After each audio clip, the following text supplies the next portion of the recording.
In this video, I'm going to be sharing with you 10 crucial Fortnite tips which I wish I knew sooner when trying to improve and go pro within the game.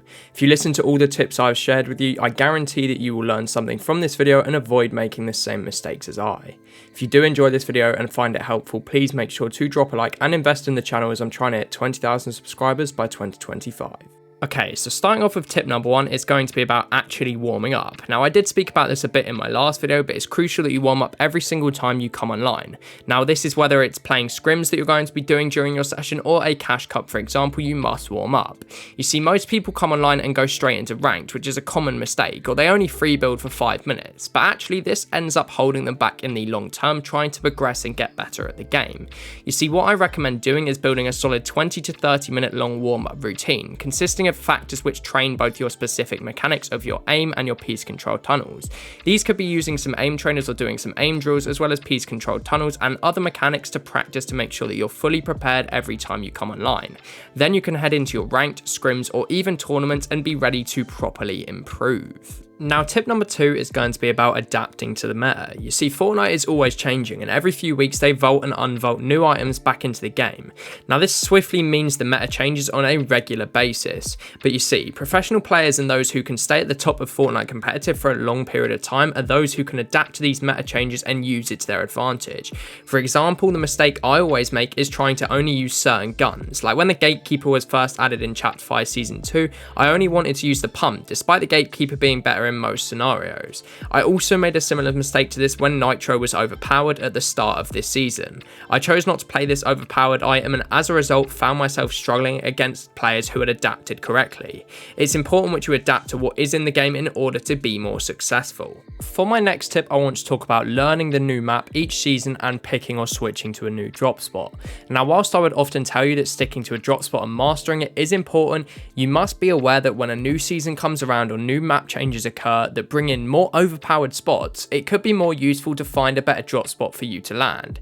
If the spot is new, you see, no one will have mastered it yet, so if you can switch to it and learn it correctly, this could become a major advantage, helping you to get off spawn in more games, whether it be ranked or tournaments. But me personally, I have made the mistake of sticking to Reckless Railways since the beginning of Chapter 5 Season 1, so for nearly half a year now.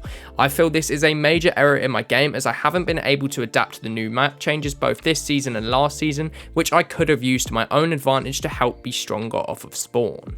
Tip number 4 is all about practicing with or against better players.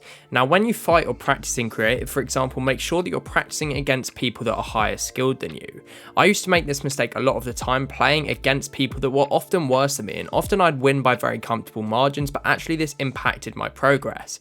It's crucial that you practice against better players, because this is how you will learn what you are doing wrong within your gameplay and what will be punished by these higher skilled opponents.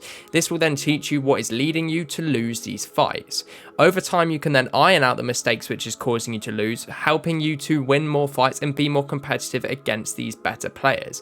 I spoke about becoming a better fighter in my last video, so if you haven't already checked that out, I would recommend and learn the tips which I share in that video if you want to become a better fighter in game. But overall, practicing against better opponents often in creative will definitely improve your progress. Tip number 5 is all going to be centered around something I talk about often in my videos, which is playing more confident. You see, a mistake I made when I used to play cash cups and tournaments was I was always playing scared of other players, often running away when I saw an opponent because I feared losing the fight. But you see, the best players in the lobby are those who are willingly running around W-keying anyone they see, and most of the time eliminating them as a result.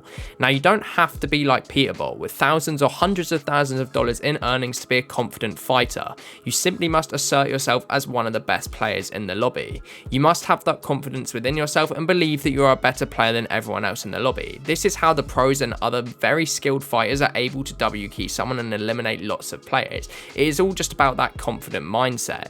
You see, if you can adopt and engage in this confident mindset, then if you see anyone, you will W-key them and often eliminate them quickly, helping you to improve your fighting in the process. Tip 6 is a bit of a shorter tip, but it's something which I didn't apply and I see many people not applying. It's actually learning and using a drop map. Now, drop maps, you can buy these for cheap on Twitter, Discord, or even dedicated websites such as dropmap.net. Having the best drop in-game is crucial as it allows you multiple seconds on the ground before someone else. This then ensures that you are the one getting the best loot and original setup off spawn. That extra few seconds could be the difference between you making it off spawn in 5 or 6 games in a solo victory cup, for example. This can allow you then to have a little bit more of an edge off spawn, which could mean again you win off spawn on a more consistent basis, helping you to make more endgames and then place better in tournaments. Like I've said, there are dedicated websites for these drop maps, and it's also important that you learn how to use them, because it's no good having one if you don't know how to use it. Tip number 7 is all going to be about watching pros gameplay and analysing it correctly. Now you see, if you're serious about improving your Fortnite skill, you should watch people who are professionals with the game, the same way you would watch someone who is a professional at the gym with lots of muscle if you're trying to get bigger. Now I always say that it's better to watch people who are like you, so for example, if you're a low ping keyboard and mouse player, then maybe someone like Clicks might be a good example for you, whereas if you're a controller player, an alternative such as Miro may be better for you. It is all about that personal preference depending on what your situation is. It's important, however, though, when you watch pros gameplay that you take notes and identify the things within their gameplay helping giving them the edge which allows them to be successful. This may be something as simple as a particular loot route or how they are playing to the meta, but if you take advantage of this, it could make you improve. You can learn from what they're doing in their gameplay and implement it into your own gameplay, helping you to improve and become more successful within game and eventually within tournaments. Now, moving on to tip number 8 is something that I think is important to mention, and that's going to be finishing outside tasks first before practicing. You see, there is life outside of Fortnite, and that is often way more important, and time spent grinding the game and practicing when you should be doing other things such as studying is actually a waste of time. Let's say that you have homework due the next day, which you know is due in, but instead you choose to grind Fortnite to try improving your skills and getting better at the game. Now this is a negative because whilst you're playing, your mind will be thinking about your homework that is due instead of solely focusing on improving at the game. You must make sure that you have everything else finished that you needed to before taking the time to sit down and practice. This is the way that you guys will see optimum improvement within your Fortnite gameplay. Tip number 9 is again one of my shorter tips, but it's a mistake which I have made throughout the time since switching to keyboard and mouse, and that is sticking with an unoptimal sensitivity and also binds.